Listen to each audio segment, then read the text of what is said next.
Selamat pagi, Bapak Ibu, saudara-saudari yang dikasihi dalam Kristus Tuhan. Mari kita mengawali hari baru dengan mendengarkan firman Tuhan yang diambil dari Injil Lukas bab 18 ayat 1 sampai dengan 8. Tuhan bersamamu. Inilah Injil suci menurut Lukas.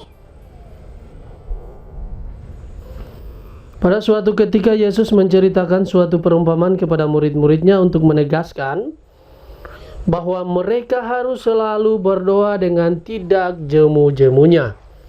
Ia berkata, di suatu kota ada seorang hakim yang tidak takut akan Allah dan tidak menghormati siapapun. Di kota itu ada pula seorang janda yang selalu datang kepada hakim itu dan berkata, belalah aku terhadap lawanku. Beberapa waktu lamanya hakim itu menolak. Tetapi ia kemudian berkata dalam hatinya, walaupun aku tidak takut akan Allah dan tidak menghormati siapapun, namun karena janda ini menyusahkan daku, baiklah aku membenarkan dia, supaya ia jangan terus-menerus datang dan akhirnya menyerang aku. Lalu Yesus berkata, camkanlah perkataan hakim yang lalim itu. Bukankah Allah akan membenarkan pada pilihannya yang siang malam berseru kepadanya? Dan adakah ia mengulur-ulur waktu sebelum menolong mereka? Aku berkata kepadamu, ia akan segera menolong mereka. Akan tetapi jika Anak Manusia datang, adakah ia menemukan iman di bumi ini? Demikianlah sabda Tuhan. Bapak Ibu saudara-saudari yang dikasihi dalam Kristus Tuhan, hari ini kita akan merenungkan bacaan-bacaan dengan tema tiada doa yang sia-sia. Bapak Ibu saudara-saudari, hari ini gereja memperingati Santo Yosafat, uskup dan martir. Bacaan Injil hari ini mengajak kita untuk tekun berdoa karena Allah akan mendengar dan membela mereka yang tekun dalam doa.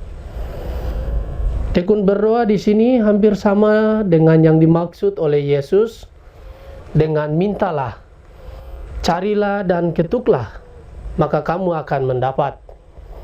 Tetapi konteks Injil hari ini lebih memberi tekanan pada Allah yang selalu akan mendengarkan orang yang tekun berdoa dan membela perkaranya.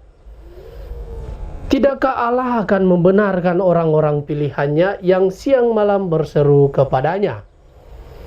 Seringkali kita merasa seolah-olah Allah mengulur-ulur waktu dalam menjawab doa kita. Padahal Allah akan selalu menjawab setiap doa kita sesuai dengan waktu yang telah ditetapkannya sendiri. Ingatlah, waktu Allah berbeda dengan waktu kita. Ketekunan dan keteguhan hati janda dalam hal berdoa menjadi contoh bagi kita dalam hal berdoa.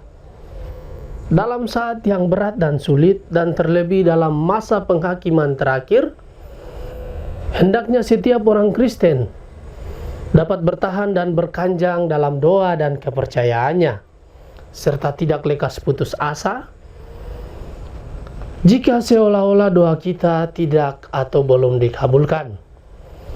Setiap janji yang Tuhan utarakan pasti Ia penuhi. Persoalannya, kadang kita menilai berdasarkan apa yang terbaik menurut kita, bukan apa yang terbaik menurut Tuhan. Yesus mengajarkan bahwa doa itu memiliki daya menyelamatkan dan mengubah seseorang menjadi lebih baik.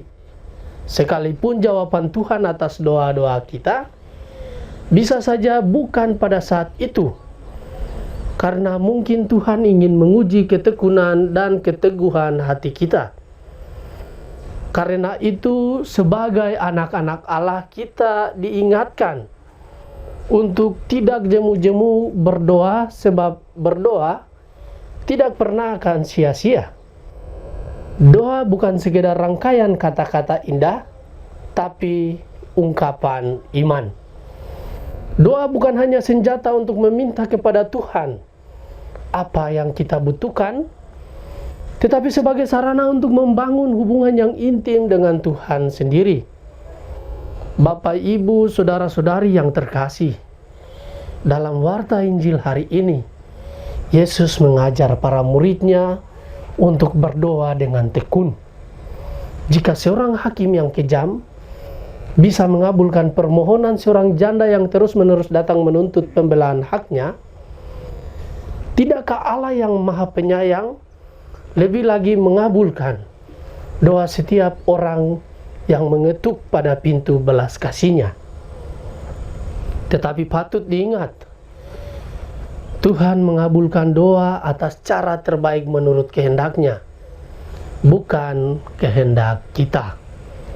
Maka doa permohonan terbaik harus diakhiri dengan kepasrahan seorang anak menurut teladan Yesus sendiri. Ya Bapakku, bukan kehendakku, melainkan kehendak-Mu lah yang terjadi. Semoga demikian. Amin. Marilah kita berdoa.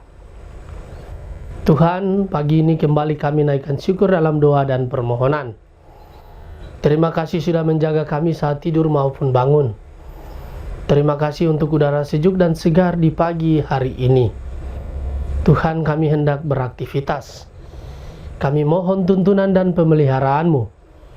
Jauhkanlah kami dari yang jahat dan berilah kami kekuatan dan kesehatan. Ajarilah kami untuk saling mengasihi dan mengampuni. Kami serahkan hari ini ke dalam tangan-Mu. Kristus terang dunia, berkatilah keluarga-keluarga kami. Jadikanlah kami alat kasih-Mu dan pantaskanlah kami menjadi hamba-Mu yang setia. Amin. Tuhan bersamamu.